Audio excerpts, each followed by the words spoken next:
A chuva fina caía sobre as ruas de São Paulo como um véu cinzento, transformando o asfalto em um espelho escorregadio que refletia as luzes neon dos letreiros.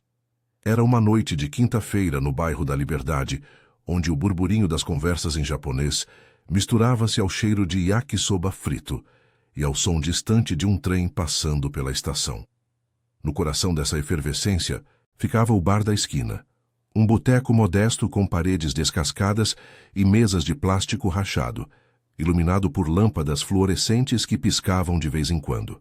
O lugar era um refúgio para os trabalhadores da região, motoristas de aplicativo exaustos, cozinheiros de restaurantes asiáticos e vendedores ambulantes que terminavam o dia com uma cerveja gelada para esquecer as contas apertadas. Isabela Oliveira, conhecida por todos como Bela, sentava-se em um dos banquinhos no canto do balcão, fingindo ser apenas mais uma cliente comum. Aos 42 anos, ela era dona do bar e de muito mais. Sua fortuna vinha de uma rede de imóveis espalhados pela cidade, herança de um pai que construíra um império com prédios altos no centro. Mas naquela noite, como em tantas outras, Isabela vestia roupas velhas. Uma blusa desbotada de algodão, jeans puído nas bainhas e um casaco impermeável que cheirava a mofo. Seus cabelos castanhos, geralmente impecáveis em salões de luxo, estavam presos em um coque bagunçado, e a maquiagem era mínima, quase inexistente. Ela queria se misturar, observar, entender o que acontecia no seu próprio negócio sem o peso do título de patroa. Do outro lado do balcão, limpando copos com um pano encardado, estava João, o garçom negro de 35 anos que trabalhava ali há 8 anos. Alto e magro, com pele escura marcada pelo sol das ruas paulistanas e mãos calejadas de carregar bandejas pesadas, João era o pilar invisível do bar. Ele sorria para os clientes habituais, trocando piadas leves sobre o trânsito caótico ou o preço da cerveja que subia todo mês. Mas por trás do sorriso carregava o peso de uma vida de lutas, viúvo desde que sua esposa morrera no parto do filho único, que agora tinha 10 anos e vivia com a avó em uma kitnet apertada na periferia de Santo Amaro. João mal via o menino durante a semana, trocando turnos noturnos por um salário que mal cobria o aluguel e a escola. "Mais uma brama, João?" perguntou um homem de meia-idade, com bigode grisalho e olhos vermelhos de cansaço, jogando uma nota amassada no balcão. "Claro, seu Zé. Tá fresquinha, direto da geladeira." João pegou a garrafa, destampou com habilidade e serviu, limpando o suor da testa com o antebraço. O ar úmido da chuva entrava pela porta entreaberta, misturando-se ao cheiro de fritura da cozinha nos fundos. Isabela observava tudo em silêncio, girando um copo vazio entre os dedos. Ela havia comprado o bar 2 anos antes, como um capricho filantrópico, mas nunca se envolvia diretamente. Contratava gerentes, mas ultimamente sentia um vazio. Sua vida de luxo, apartamentos na Avenida Paulista, viagens para a Europa, jantares em restaurantes estrelados. Parecia distante, superficial. Queria algo real, algo que a conectasse às pessoas que ela via todos os dias, mas que nunca realmente conhecia. Por isso, as visitas disfarçadas. Naquela noite, decidiu testar os limites. Pediria algo simples, mas que revelasse a essência do lugar. O bar estava meio cheio, com um grupo de jovens rindo alto em uma mesa no canto, contando histórias de um dia ruim no call center. Uma mulher sozinha, talvez uma enfermeira após o plantão, bebia um suco devagar, olhando o celular com expressão preocupada. Isabela se inclinou no balcão, a voz baixa e rouca, como se doesse falar. "João, me dá um prato de pastel? O de carne, se tiver. E uma água, por favor. Sem gelo." João ergueu os olhos, reconhecendo-a vagamente como uma cliente esporádica. Ele a via de vez em quando, sempre quieta, pagando em moedas exatas. "Claro, dona Bela. Tá quente. Saiu agora da frigideira." Ele anotou no bloquinho gasto e gritou para a cozinha. "Um pastel de carne pro balcão." Enquanto esperava, Isabela puxou conversa, fingindo casualidade. "Tá movimentado hoje, né? Como é o fim de mês para vocês aqui?" João riu baixinho, servindo outra cerveja para um casal ao lado. "Ah, dona Bela, sempre é apertado. As contas sobem, o fornecedor cobra caro e a gente corre atrás. Mas o que fazer? É o pão de cada dia. Meu menino está crescendo e escola particular é sonho distante. Aqui no bar a gente segura as pontas. Ela assentiu, sentindo uma pontada no peito. Sabia que o bar mal dava lucro, mas nunca havia ajustado os salários. Deve ser duro. E a patroa, ela aparece por aqui? João deu de ombros, limpando o balcão com movimentos ritmados. A dona Isabela? Ela é rica, mora lá no alto. Manda o gerente de vez em quando, mas não pisa aqui. Dizem que é empresária grande, imóveis e tal. Mas pra gente é só um nome. Eu cuido do lugar como se fosse meu, sabe? Pra não deixar na mão. O pastel chegou fumegante, com a crosta dourada e recheio suculento. Isabela mordeu devagar, o sabor simples e caseiro contrastando com as refeições gourmet de sua rotina. Mas então veio o momento que ela planejava. Colocou o garfo de lado e olhou nos olhos dele, a voz tremendo de propósito. João, me escuta. Eu tô passando por um momento ruim. Perdi o emprego, o aluguel tá atrasado. Você poderia me dar um adiantamento, tipo 200? Eu pago na próxima semana, juro. O bar pareceu silenciar por um instante. João parou, os olhos castanhos fixos nela, avaliando. Ele sabia o que era pedir favores. Já havia emprestado dinheiro a colegas só para ver o ciclo da pobreza girar. Sua própria conta bancária mal chegava a 500 erros no fim do mês. Mas algo na expressão dela, vulnerável e genuína, o tocou. Ele se inclinou, a voz baixa para não chamar atenção. Dona Bela, eu entendo. A vida aperta para todo mundo. Mas olha, eu não sou o dono. Não posso mexer no caixa assim. O gerente ia me demitir na hora. Ele pausou, olhando ao redor, depois pegou a carteira do bolso traseiro da calça. Dentro havia poucas notas, o pagamento da luz, o leite para o filho. Com um suspiro profundo, ele tirou 150 e deslizou para ela discretamente. Toma isso aqui. É o que eu tenho agora. Não conta para ninguém, tá? E se precisar de mais, volta amanhã. A gente se ajuda. Isabela congelou, o coração acelerado. Ela esperava uma recusa educada, talvez uma sugestão de caridade fria. Mas aquilo, o sacrifício silencioso de um homem que mal tinha para si, a atingiu como um soco. Seus olhos marejaram, e pela primeira vez em anos, ela sentiu o peso real da desigualdade que via de longe. João voltou ao trabalho, como se nada tivesse acontecido. Mas Isabela sabia. Aquilo mudaria tudo. A chuva lá fora intensificava, lavando as ruas. Mas dentro dela, algo começava a se transformar. A chuva havia parado, deixando para trás um ar úmido que grudava na pele como uma segunda camada de roupa.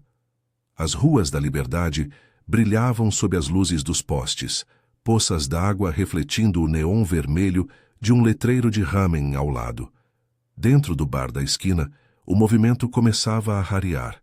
Os últimos clientes pagavam suas contas com moedas tilintando no balcão, e o cheiro de pastel frito ainda pairava no ar, misturado ao odor de cigarro que alguém acendera na calçada.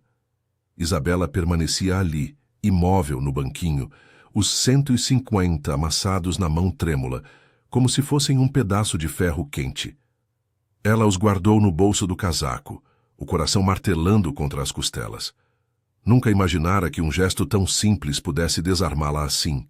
Ela, que negociava milhões em salas envidraçadas, agora sentia o peso de uma generosidade que vinha do nada.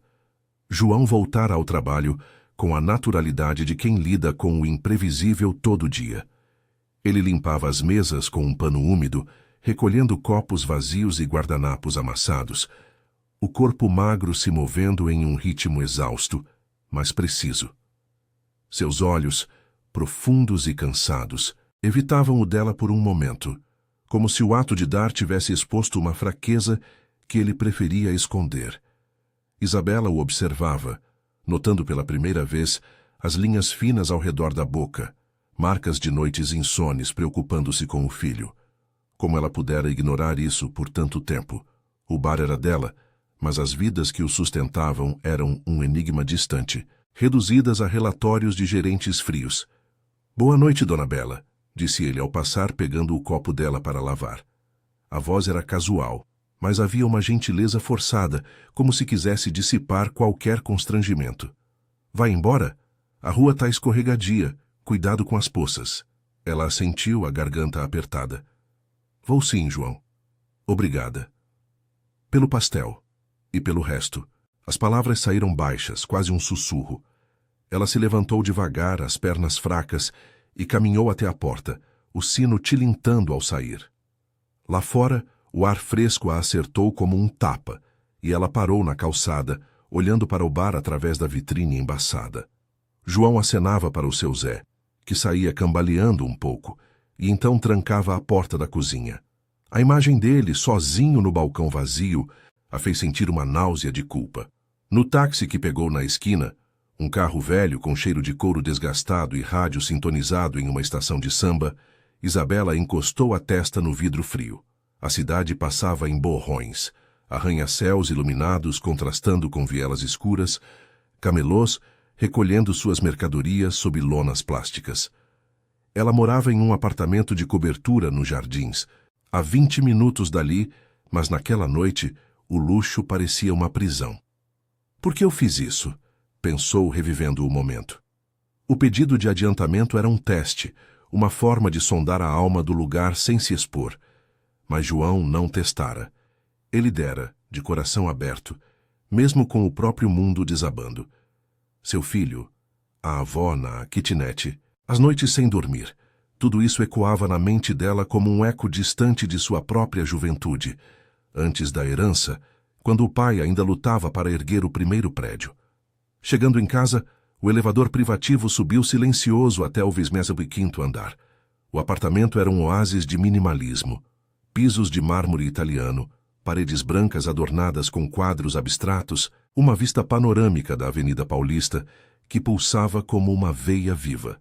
Isabela tirou o casaco molhado e jogou na poltrona de couro, os 150 caindo no chão como uma acusação. Ela os pegou e os colocou na mesa de centro de vidro, ao lado de um iPad que exibia e-mails sobre investimentos. Sentou-se no sofá, as mãos entrelaçadas, e pela primeira vez permitiu que as lágrimas viessem. Não eram de pena, mas de uma raiva surda contra si mesma. Quantos Joões existiam no seu império? Limpezares em prédios vazios, porteiros em turnos intermináveis, todos invisíveis atrás de contratos impessoais. Na manhã seguinte, o sol filtrava pelas persianas automáticas, tingindo o quarto de ouro pálido. Isabela acordou cedo, o corpo pesado de uma noite mal dormida. Vestiu uma roupa simples novamente, calça jeans e uma camisa branca limpa, mas dessa vez sem o disfarce completo. Dirigiu até o bar em seu carro particular, um SUV discreto, estacionando a 2 quadras de distância para não chamar atenção. A liberdade acordava devagar, donos de mercadinhos abrindo portões de ferro, o cheiro de pão na chapa misturando-se ao vapor de uma padaria japonesa. Ela entrou no bar vazio, o ar ainda carregado do cheiro da noite anterior. João já estava lá, arrumando as cadeiras, o uniforme impecável apesar do cansaço nos ombros caídos. Bom dia, João, disse ela, a voz firme, mas com um tremor sutil. Ele se virou, surpreso e os olhos arregalados ao reconhecê-la como a cliente da noite passada. Bom dia, dona Bela. Veio cedo hoje, quer um café. Tá quentinho. Ela balançou a cabeça, aproximando-se do balcão. O coração acelerava. Era agora ou nunca? Não. Obrigada. Eu vim devolver isso. Tirou as notas do bolso e as estendeu. E, para te dizer a verdade, eu não sou quem você pensa. João franziu a testa, pegando o dinheiro devagar, como se temesse uma pegadinha. O quê? Dona Bela, se é por causa de ontem. Meu nome é Isabela Oliveira. Eu sou a dona do bar. As palavras saíram como um alívio, pesadas, mas libertadoras. Ela viu o choque no rosto dele, os olhos se arregalando, a mão parando no ar. Eu venho aqui disfarçada há meses. Queria ver como as coisas funcionam de verdade, sem o filtro dos gerentes. Mas ontem, você me mostrou algo que eu não esperava. Você me deu o que tinha, sem questionar. E eu tenho tudo e nunca vi vocês de verdade. O silêncio se estendeu, quebrado apenas pelo zumbido da geladeira nos fundos. João baixou a cabeça, processando. uma mistura de confusão e mágoa nos traços. Então, era um teste para ver se eu era honesto? A voz dele saiu rouca, ferida. Ele guardou o dinheiro no bolso, os punhos cerrados. Dona Isabela, eu trabalho aqui porque preciso. Meu filho come por causa desse salário. Se era para brincar de rica pobre, podia ter me avisado. Eu teria servido o pastel do mesmo jeito. Isabela sentiu o golpe, o estômago revirando. Não era brincadeira, João. Era estupidez minha. Eu vivo em uma bolha e isso me sufoca. Quero mudar as coisas aqui. Aumentar salários, melhorar o estoque, dar folgas decentes. Começando por você. E seu filho. Eu quero ajudar com a escola dele, de verdade. Ele a olhou, os olhos úmidos agora, a guarda baixando aos poucos. Por quê? Agora que sabe que eu sou só um garçom? Porque você me ensinou o que é dignidade. Ela estendeu a mão, e ele hesitou antes de apertá-la, o toque calejado contra a pele macia dela, selando um pacto silencioso. Lá fora, o bairro ganhava vida. Buzinas, risadas de crianças indo para a escola. Dentro, algo novo nascia. Não uma transformação mágica, mas o primeiro passo de uma ponte entre mundos. Isabela saiu dali com o peito leve, mas sabendo que o caminho seria longo, cheio de resistências e verdades duras.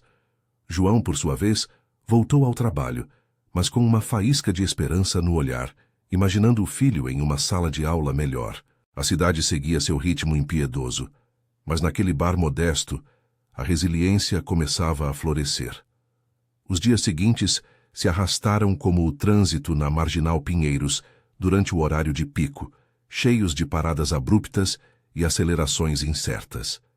Isabela acordava cedo no seu apartamento reluzente, mas agora o silêncio opulento da cobertura parecia ecoar as vozes do bar, risadas roucas, tilintar de copos, o murmúrio de conversas sobre contas atrasadas. Ela vestia roupas simples, sem o disfarce completo, e dirigia até a Liberdade, o SUV cortando as avenidas movimentadas, onde camelôs gritavam ofertas de frutas e relógios falsos. O bairro pulsava com vida. O cheiro de tempurá frito escapando de uma lanchonete japonesa, crianças correndo entre as barracas de mangás e o sol escaldante de meio-dia batendo no asfalto rachado, fazendo o ar tremular como uma miragem.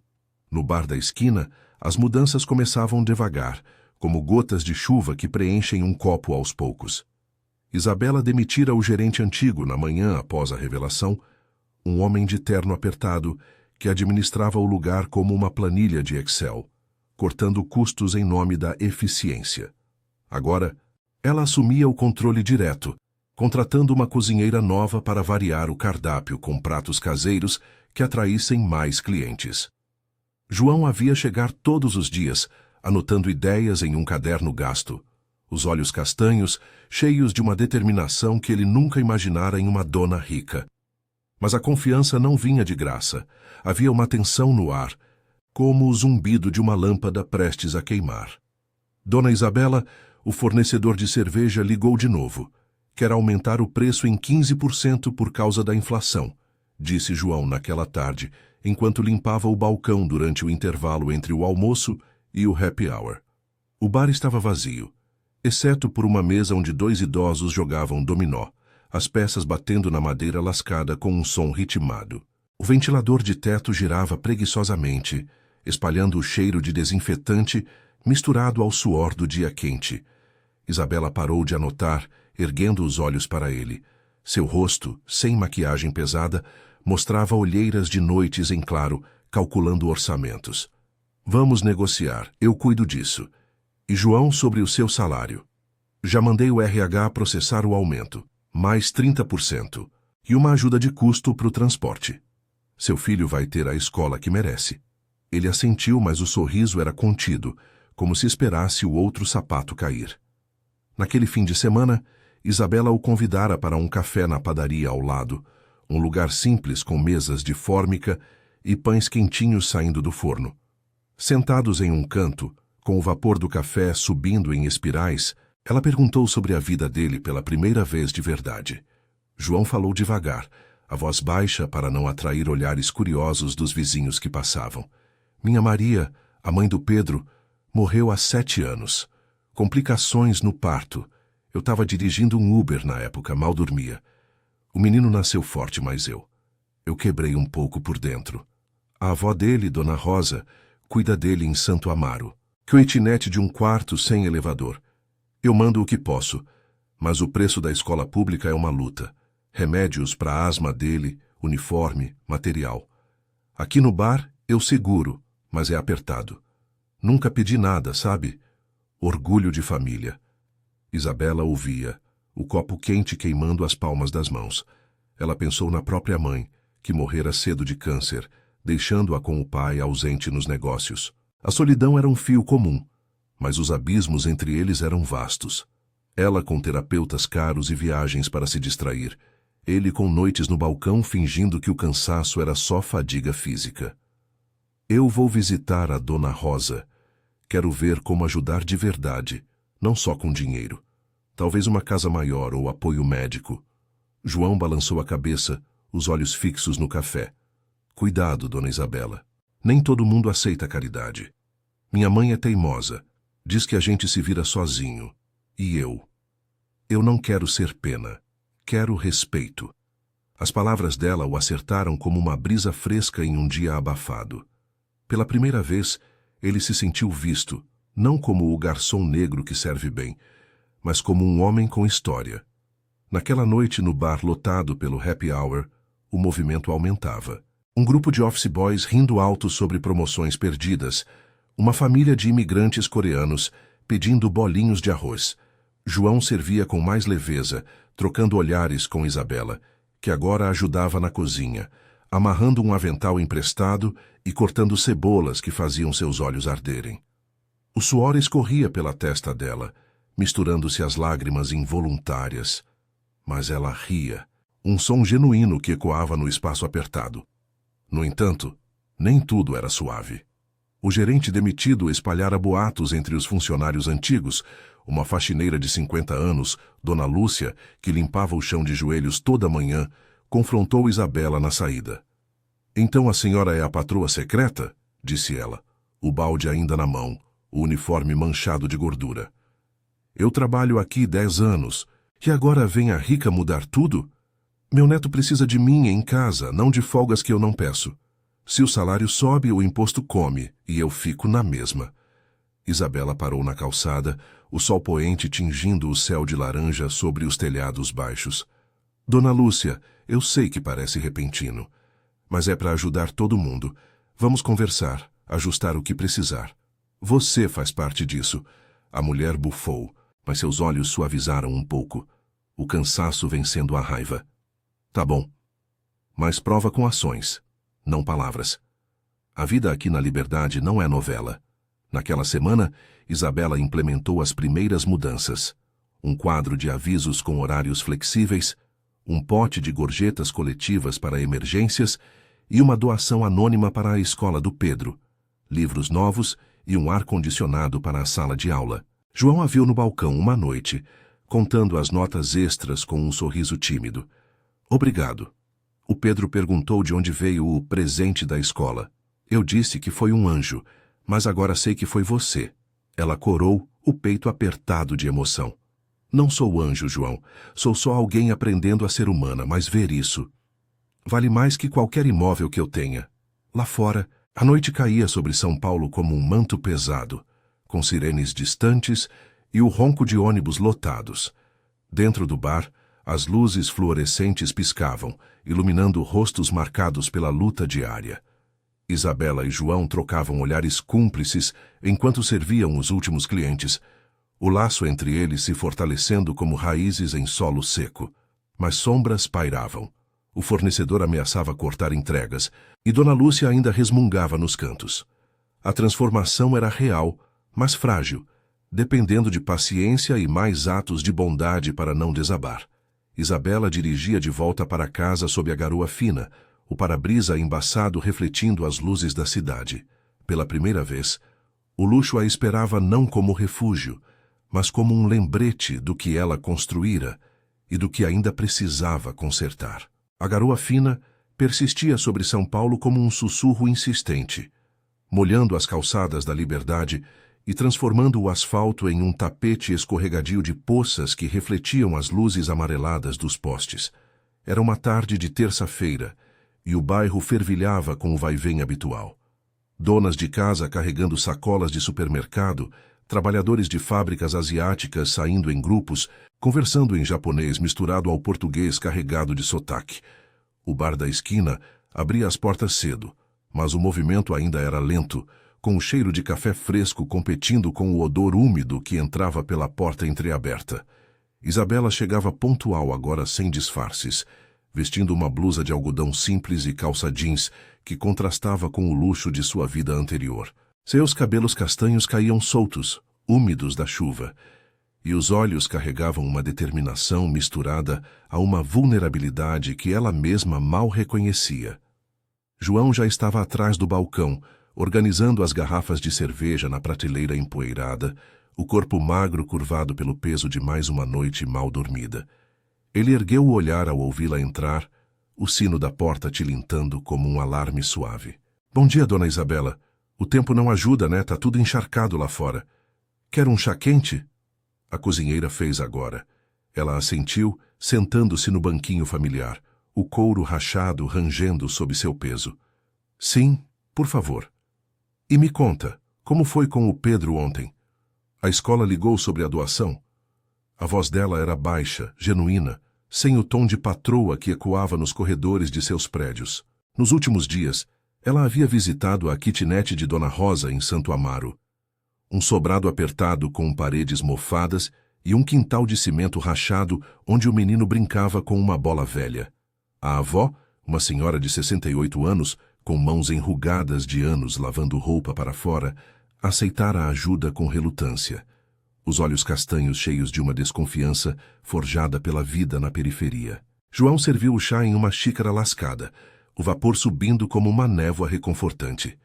Foi bom. O Pedro tá animado com os livros novos. Ele me disse: Pai, agora a gente vai aprender sobre dinossauros de verdade, não só nas figuras rasgadas. A Dona Rosa. Ela agradeceu, mas falou que não quer depender. A gente se vira, João, desde que seu pai era vivo e trabalhava na obra do metrô. Mas eu vi o alívio nos olhos dela. O ar-condicionado na sala vai ajudar com a asma dele nos dias quentes. Ele pausou, limpando o balcão com um pano úmido, os movimentos ritmados como um mantra para afastar as preocupações. Seu salário aumentado chegara na conta na véspera. Uma injeção de R$ 800 extras que permitira comprar remédios e um colchão novo para o quarto apertado. Mas o orgulho ainda o mordia. Ele não era homem de aceitar esmolas, mesmo que vestidas de solidariedade. Isabela sorvia o chá devagar, sentindo o calor se espalhar pelo peito frio. Eu entendo. Minha mãe também era assim, teimosa até o fim. Quando o câncer veio, ela recusou a ajuda dos vizinhos ricos do condomínio. Dizia que pobreza era orgulho, não vergonha. Mas ver o Pedro sorrir, isso me faz querer fazer mais. O que acha de um fundo para as crianças dos funcionários? Algo pequeno para material escolar ou consultas médicas, sem burocracia. Antes que João respondesse, a porta se abriu com um empurrão, deixando entrar uma rajada de ar úmido e o som distante de buzinas na rua principal. Era Dona Lúcia, a faxineira, com o balde e o esfregão na mão, o uniforme cinza manchado de chuva e suor. Seus cabelos grisalhos estavam presos em um coque apertado, e o rosto marcado por rugas profundas carregava uma expressão azeda. Ela largou os utensílios no chão com um baque surdo e cruzou os braços, os olhos fixos em Isabela. Então, patroa, veio fiscalizar de novo? Eu ouvi os boatos na rua. Dizem que você tá mudando tudo por pena, gastando dinheiro de rica para comprar alma de pobre. Meu genro perdeu o emprego na fábrica ontem. E agora eu tenho que cobrir mais turnos aqui. Folga decente? Isso é luxo que eu não posso pagar. O ar no bar pareceu engrossar, o ventilador de teto girando devagar como um juiz imparcial. João trocou um olhar rápido com Isabela, intervindo com a voz calma que usava para acalmar brigas de clientes bêbados. Dona Lúcia, calma aí. A Dona Isabela está tentando ajudar. O salário subiu para todo mundo e o pote de gorjeta está cheio. Semana passada, você levou 150 extras para casa. A mulher bufou, pegando o esfregão e mergulhando no balde com força desnecessária, a água espirrando no chão de azulejos gastos. Ajuda! Isso é conversa fiada. Eu limpo esse chão há 10 anos, de joelhos, enquanto vocês falam de sonhos. Meu neto, o Lucas, tem 12 anos e precisa de remédio para epilepsia. O posto de saúde demora meses para marcar consulta. Se essa ajuda não chegar rápido, eu saio. Tem outros botecos na Liberdade que pagam o mesmo e não enchem o saco com mudanças. Isabela sentiu o estômago revirar, a injustiça das palavras misturando-se à culpa que ainda a assombrava. Ela se levantou, aproximando-se devagar, o cheiro de desinfetante forte invadindo suas narinas. Dona Lúcia, eu não vim por pena. Eu vim porque errei feio antes. Ignorava vocês. Via tudo como números em uma tela. Mas agora eu quero consertar. Me dá o nome do médico do Lucas. Eu marco a consulta particular, pago do meu bolso. E pro genro, quem sabe uma indicação para os meus prédios? Tem vagas de manutenção na Vila Madalena. Dona Lúcia parou, o esfregão imóvel na mão trêmula. Seus olhos, úmidos agora de raiva e exaustão, se suavizaram por um instante, o orgulho lutando contra a necessidade. Por quê? Você nem me conhece. Eu sou só a faxineira preta que varre o lixo. Porque dignidade não é cor ou cargo, respondeu Isabela, a voz firme apesar do tremor no peito. É o que você faz todo dia, segurando a família nas costas. Eu aprendi isso com o João. Deixe eu provar. João observava em silêncio, o coração apertado pela cena. Ele conhecia Dona Lúcia desde que entrara no bar, viúva como ele, com filhos espalhados pela cidade em empregos precários. A mulher baixou a cabeça, murmurando um tá bom rouco, e voltou ao trabalho, mas o passo era menos pesado. O bar ganhou vida aos poucos, com os primeiros clientes entrando para o almoço. Um grupo de entregadores de moto, pedindo pratos rápidos de yakisoba, adaptado ao cardápio brasileiro, rindo sobre o trânsito caótico da 23 de maio. Naquela tarde, enquanto o sol tentava romper as nuvens cinzentas, Isabela e João saíram para uma caminhada curta pela rua estreita, o ar carregado do cheiro de peixe grelhado de uma barraca vizinha.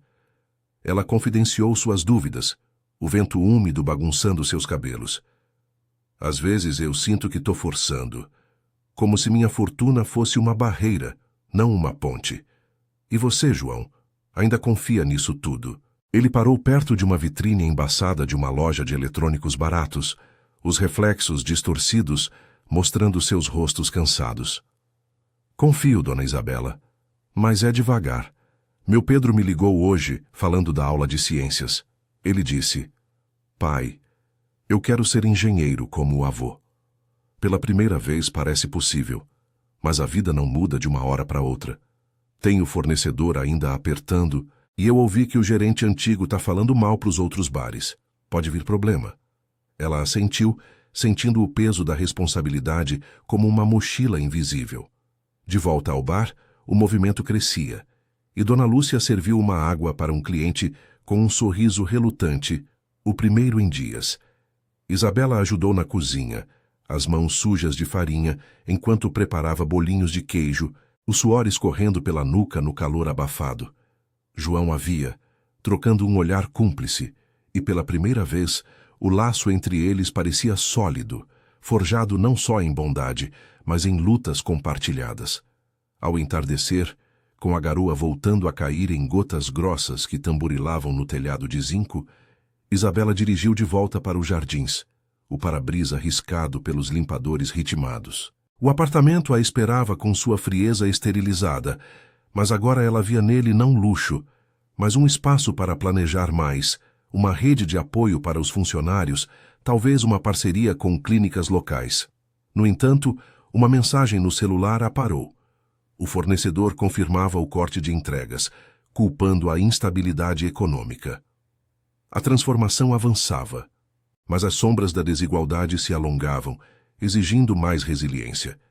João, em casa com o filho, contava histórias de um pai que sonhava alto, o peito cheio de uma esperança frágil, mas real.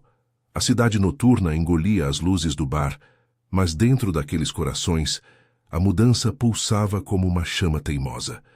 A garoa da tarde dera lugar a um céu carregado de nuvens escuras, como se São Paulo preparasse uma tempestade para lavar as ruas sujas da liberdade.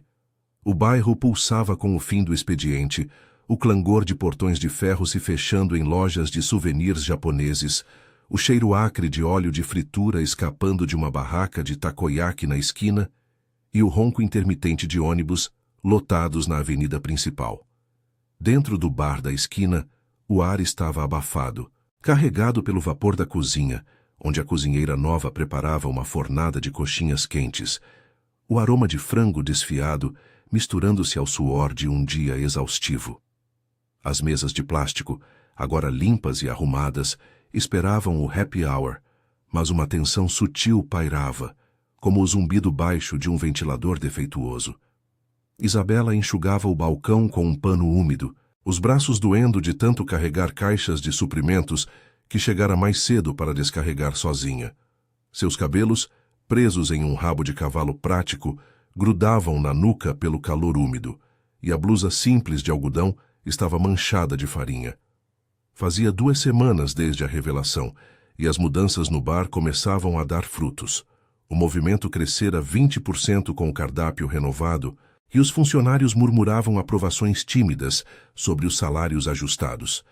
Mas o corte das entregas do fornecedor de cerveja pairava como uma nuvem negra. Sem Brahma ou Antártica fresquinhas, o estoque encolhia, e os clientes fiéis, como seu Zé, já reclamavam nas mesas do canto. João entrou pela porta dos fundos, o uniforme amarrotado após um turno de manhã em outro bico, entregas de bicicleta na chuva para complementar a renda. Seus olhos castanhos, sempre alertas, varreram o salão antes de pousarem nela.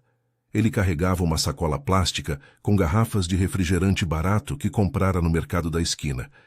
Uma solução improvisada para preencher as lacunas. Dona Isabela, trouxe isso aqui. Não é cerveja, mas serve para o chopp de Guaraná. O fornecedor mandou um e-mail. Se não pagarmos o aumento, param de vez na próxima semana. Eu disse para o rapaz da cozinha economizar, mas vai ser apertado. Ela parou, o pano imóvel na mão, sentindo o peso da responsabilidade como uma âncora no peito. Eu sei, João. Já liguei para o meu contador. Vamos renegociar, ou encontro outro fornecedor. Não vou deixar isso afundar o que a gente está construindo. A voz dela saiu firme, mas por dentro o pânico borbulhava. Sua fortuna poderia resolver aquilo em um estalar de dedos, mas ela queria provar que era mais que dinheiro. Era parceria, suor compartilhado.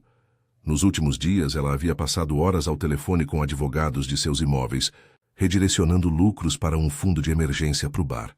Mas o ex-gerente demitido espalhara veneno. Boatos de que Isabela era uma rica maluca, gastando herança em caprichos, e que o lugar fecharia em meses. Antes que João respondesse, Dona Lúcia surgiu da cozinha, o rosto corado e os braços cruzados sobre o peito largo. A faxineira, agora com horários mais flexíveis, havia marcado a consulta particular para o neto Lucas na véspera, e o genro conseguira uma vaga de zelador em um dos prédios de Isabela na Vila Madalena. Ainda assim, a desconfiança persistia em seus olhos escuros, forjados por décadas de promessas quebradas.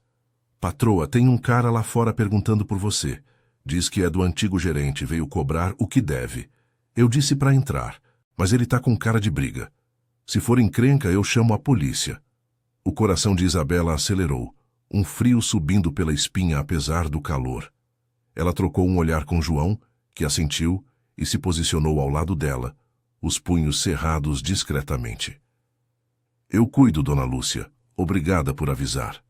Saiu para a calçada, onde o homem esperava sob a marquise estreita, um sujeito de uns 50 anos com barriga saliente e camisa social desabotoada, o cigarro pendurado nos lábios finos. A chuva fina recomeçara, pingando das calhas e formando riachos nos buracos do asfalto. Senhora Oliveira?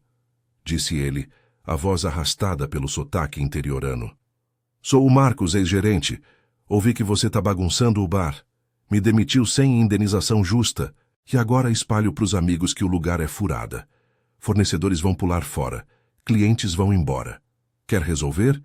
Me dá o que eu mereço. 10.000 e eu calo a boca. Isabela sentiu a raiva subir, misturada à náusea de ver o quanto a ganância podia envenenar. Mas respirou fundo, lembrando das lições de João sobre dignidade. Marcos, você foi demitido por incompetência, não por capricho. Cortava custos nos salários enquanto embolsava comissões. Eu tenho os comprovantes. Se quer brigar, a justiça decide. Mas se sair agora e parar com os boatos, eu libero a indenização mínima que a lei manda. Sem mais. O homem riu, uma gargalhada seca que ecoou na rua vazia. Mas seus olhos piscaram com dúvida. João apareceu na porta, o corpo tenso como uma mola, e isso bastou. Tá bom, Rica, mas isso não acaba aqui. Ele jogou o cigarro no chão, pisou com força e se afastou, sumindo na multidão de pedestres com guarda-chuvas pretos.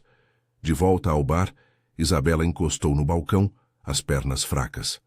Dona Lúcia servia uma coxinha para um cliente solitário, mas parou para observá-la.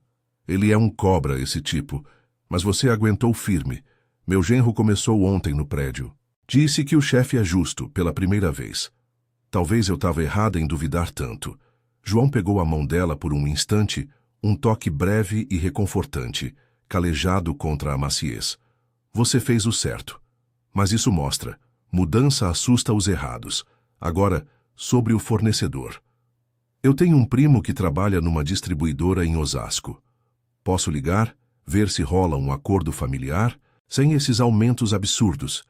Isabela assentiu, o alívio misturando-se à gratidão que a enchia como uma onda quente. Naquela noite, o bar encheu-se devagar, o happy hour atraindo um grupo de jovens artistas da Faculdade de Artes Visuais ali perto, pedindo guaraná e coxinhas enquanto debatiam sobre desigualdade na cidade. Ela serviu ao lado de João, rindo de uma piada dele sobre o trânsito na hora do rush, o som genuíno ecoando no salão apertado. Dona Lúcia, limpando uma mesa próxima, murmurou para si mesma. Quem diria, a patroa suando na cozinha. Mais tarde, após o fechamento, Isabela dirigiu até Santo Amaro sob a chuva que agora caía forte. Os limpadores do SUV batendo ritmados como um coração ansioso. A kitnet de Dona Rosa era um farol modesto em meio às vielas escuras, iluminada por uma lâmpada fraca na janela. Ela bateu à porta, carregando uma sacola com remédios extras e um brinquedo para Pedro. Um kit de ciências simples, comprado em uma loja de brinquedos barata para não parecer ostentação. A avó abriu, o rosto enrugado suavizando ao vê-la. Dona Isabela, às horas dessa? Entre. Mas a casa é pequena. Dentro, o ar cheirava a feijão cozido e umidade, o quarto apertado com camas improvisadas e pilhas de roupas lavadas. Pedro, de pijama, ergueu os olhos do dever de casa, o sorriso iluminando o espaço como um solzinho. Tia Bela, o ar-condicionado tá geladinho na escola. Meu amigo disse que é mágica, mas o pai falou que é trabalho duro. Isabela riu, ajoelhando-se ao nível dele, o coração apertado pela inocência. Não é mágica, Pedro. É gente como seu pai e a vovó que faz as coisas mudarem. Quer me mostrar seu desenho? O menino assentiu, exibindo um rabisco de um bar com pessoas felizes, João no centro servindo copos. Dona Rosa observava, os olhos úmidos. Ele tá mais animado. O remédio pro Lucas chegou e meu neto não para de agradecer. Mas e você? Tá se matando no bar por nós? Por nós todos, respondeu Isabela, a voz embargada.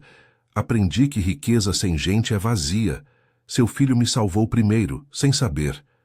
A avó apertou sua mão, um gesto raro de afeto. Então continue, mas devagar, que a vida aqui é maratona, não sprint. De volta ao apartamento nos Jardins, com a cidade chuvosa brilhando lá embaixo, Isabela deitou na cama ampla, o corpo exausto, mas o peito leve. A mensagem de João chegou. Primo topou o acordo. Amanhã tem cerveja nova. Boa noite, parceira. Ela sorriu no escuro, mas sabia que o ex-gerente não era o único obstáculo. Rumores corriam, e o bar ainda lutava contra o peso da economia impiedosa. A resiliência crescia, tecida em fios de compaixão, mas o teste final se aproximava, exigindo mais do que palavras, ações que unissem mundos divididos pela desigualdade. A tempestade lá fora rugia, mas dentro dela uma calma teimosa se instalava, pronta para o que viria. A tempestade finalmente desabou sobre São Paulo naquela noite, com trovões ecoando como rugidos distantes entre os arranha-céus, e rajadas de vento que chicoteavam as palmeiras na Avenida Paulista. A chuva caía em lençóis grossos, transformando as ruas em rios caudalosos que engoliam as calçadas da Liberdade. Dentro do apartamento de Isabela, no alto dos jardins, o vidro panorâmico tremia levemente com as rajadas, e o som ritmado dos pingos no telhado de vidro criava uma sinfonia solitária. Ela se revirava na cama king size, o edredom de seda escorregando para o chão, o celular ainda na mão com a mensagem de João iluminando a tela escura. Boa noite, parceira. Duas palavras simples, mas que a ancoravam como uma corda em meio ao caos interno. Pela primeira vez em anos, o luxo ao redor, o ar-condicionado silencioso, os móveis de design importado, não a isolava. Em vez disso, servia de ponte para o mundo real que ela começava a abraçar. Na manhã seguinte, o sol irrompeu tímido entre as nuvens remanescentes, tingindo o céu de um azul lavado e deixando poças espelhadas nas ruas do bairro. O ar cheirava a terra molhada e pão assando nas padarias japonesas, misturado ao vapor de café que subia das xícaras nas mesas de calçada. Isabela dirigiu o SUV pela Marginal Tietê, o trânsito lento como sempre, com motoristas buzinando impacientes atrás de ônibus lotados. Seu coração batia acelerado. Hoje seria o dia de testar as raízes que plantara. No bar da esquina, o movimento matinal era calmo. Dona Lúcia varria a entrada com movimentos vigorosos, o esfregão chapinhando nas poças secas, e João arrumava as cadeiras com uma eficiência que mascarava o cansaço nos ombros. Bom dia, Dona Isabela, cumprimentou ele, erguendo os olhos ao vê-la entrar, o sino da porta tilintando como um sino de igreja. Seu uniforme estava impecável, mas as olheiras profundas traíam a noite em claro com Pedro, que tivera uma crise de asma leve apesar do novo tratamento. O primo trouxe as primeiras caixas de cerveja de Osasco. Tá mais caro no frete, mas sem os aumentos loucos. O estoque vai durar até o fim do mês. Ela sorriu, sentindo um alívio quente se espalhar pelo peito, e pendurou o casaco no gancho enferrujado. Perfeito, João. Você salvou o dia de novo. E o Marcos? Alguma notícia? Ele deu de ombros, servindo um copo de água para si mesmo do filtro nos fundos. Nada ainda, mas o bairro fala. Os outros donos de bar na rua me pararam ontem. João. Sua patroa tá virando o jogo, hein? Meu garçom quer pular para o seu lado. A voz dele saiu com um tom de orgulho contido, mas os olhos castanhos brilhavam com uma faísca de cumplicidade que não existira antes. Antes que ela respondesse, a porta se abriu novamente, deixando entrar um sopro de ar fresco e o som de crianças rindo na rua, correndo para a escola com mochilas nas costas. Era Dona Rosa, a avó de Pedro, com uma sacola de pano na mão e o rosto enrugado suavizado por um raro sorriso. Pedro a seguia, de uniforme limpo e os cabelos penteados, carregando um caderno novo sob o braço. Bom dia, gente. Trouxe um bolo de milho da Dona Lúcia para agradecer. O menino insistiu em vir mostrar o desenho da escola. Pedro correu para Isabela, os olhos escuros cheios de empolgação infantil. Olha, tia Bela, desenhei o bar com todo mundo feliz. Você tá aqui servindo pastel e o pai tá rindo. A professora disse que é sobre comunidade, e eu disse que é por causa de você e do ar-condicionado. Isabela ajoelhou-se, pegando o caderno com cuidado, o traço infantil de lápis de cor, a emocionando mais que qualquer contrato milionário. Que lindo, Pedro. Você é um artista. E como tá se sentindo hoje? A asma melhorou? O menino assentiu vigorosamente, o peito subindo e descendo com facilidade. Sim, o remédio novo é bom. E a vovó disse que agora a gente pode sonhar com viagens. Tipo, ir pro zoológico. Dona Rosa observava a cena, os braços cruzados sobre o peito magro. Mas o olhar era de aprovação relutante. Ele tá certo. Semana passada, eu duvidava, Dona Isabela. Achava que era papo de rica. Mas vi o Pedro dormir sem tosse, e o genro da Lúcia me ligou. Emprego estável, salário que cobre as contas. Você tá mudando as coisas, devagar, mas mudando. Meu João fala de você o dia todo agora. A voz dela saiu rouca, carregada de uma gratidão que as rugas não escondiam. João se aproximou bagunçando o cabelo do filho com uma mão calejada. Mãe, não exagera, mas é verdade. O bar tá vivo de um jeito novo. Clientes voltam por causa do clima, não só da bebida barata. Dona Lúcia, que parara de varrer para ouvir, limpou as mãos no avental e se juntou ao grupo, o rosto menos azedo que o habitual. Eu também. Marquei a consulta pro Lucas para amanhã, particular sem fila. Meu genro tá treinando pros prédios seus, e pela primeira vez, sinto que o esforço vale. Mas não pense que virei fã, patroa. Ainda resmungo pros outros para manter as aparências. Ela riu baixinho, um som gutural que quebrou a tensão residual, e todos compartilharam um momento de leveza, o bolo de milho cortado e distribuído em pratos de plástico. O dia avançou com o bar ganhando vida aos poucos. O sol de meio-dia batia forte no telhado de zinco, fazendo o ar dentro pulsar com calor, e o movimento cresceu. Um grupo de motoristas de app pedindo almoço rápido, conversando sobre o preço do combustível que subia como a maré. Uma família de coreanos vizinhos experimentando o novo prato de arroz frito com legumes, elogiando a cozinheira com acentos misturados. Isabela servia ao lado de João, as mãos suadas no balcão, trocando piadas leves sobre o tempo instável. Essa chuva lava a cidade, mas não as contas, brincou ele, e ela riu, sentindo o laço se fortalecer como uma amizade forjada no fogo. Mas o teste final veio à tarde, quando o telefone tocou atrás do balcão. Era o contador de Isabela. A voz urgente no viva voz. Senhora Oliveira, o ex-gerente Marcos entrou com uma ação trabalhista, alegando assédio e demissão injusta. Pode atrasar os repasses para o fundo do bar. O salão pareceu silenciar por um segundo, os clientes alheios ao peso que caía sobre eles. João parou de servir uma cerveja, os olhos fixos nela, e Dona Lúcia murmurou um xingamento baixo da cozinha. Isabela respirou fundo, o coração martelando, mas ergueu o queixo. Eu cuido disso. Advogados já estão no caso. Ele não vai nos parar. Desligou e virou para o grupo que se reunira discretamente. Pessoal, isso é o que a gente esperava. Sombras da velha forma de fazer as coisas. Mas juntos a gente resiste. O fornecedor novo está garantido, os salários pagos, e o Pedro aqui é prova viva de que vale a pena. João assentiu, colocando a mão no ombro dela por um breve instante, o toque transmitindo uma força silenciosa. Você nos ensinou isso, Dona Isabela. Dignidade não é só sobreviver, é se erguer. Meu Pedro vai ser engenheiro, e isso começa aqui. Dona Rosa pegou a mão do neto, os olhos úmidos. E eu, que vi tanto sofrer, agora vejo esperança. Obrigada, filha. Não por dinheiro, mas por ver a gente. Ao entardecer, com o sol se pondo em tons de laranja sobre os telhados baixos, o bar lotou para o happy hour. Risadas ecoavam, copos tilintavam, e o cheiro de coxinhas quentes preenchia o ar. Isabela observava de trás do balcão, o suor na testa misturando-se a um sorriso genuíno.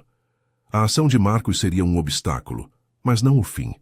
Ela redirecionaria recursos, lutaria na justiça, e o bar se tornaria exemplo, um oásis de compaixão em meio à selva paulistana. João a viu trocando um olhar cúmplice, e Pedro, agora ajudando a limpar mesas com empolgação, gritou: Pai, isso é família! A noite caiu suave, a garoa voltando como uma bênção, lavando as ruas e as almas. Isabela dirigiu para casa com o peito cheio, sabendo que a transformação era um ciclo. De uma milionária isolada a uma mulher conectada, de um garçom exausto a um pai esperançoso. A desigualdade persistia na cidade impiedosa, mas ali, no bar da esquina, a resiliência florescia, tecida por atos de bondade que mudavam vidas, uma gota por vez. E pela primeira vez ela dormiu em paz, sonhando não com impérios de concreto, mas com rostos reais que a humanizavam.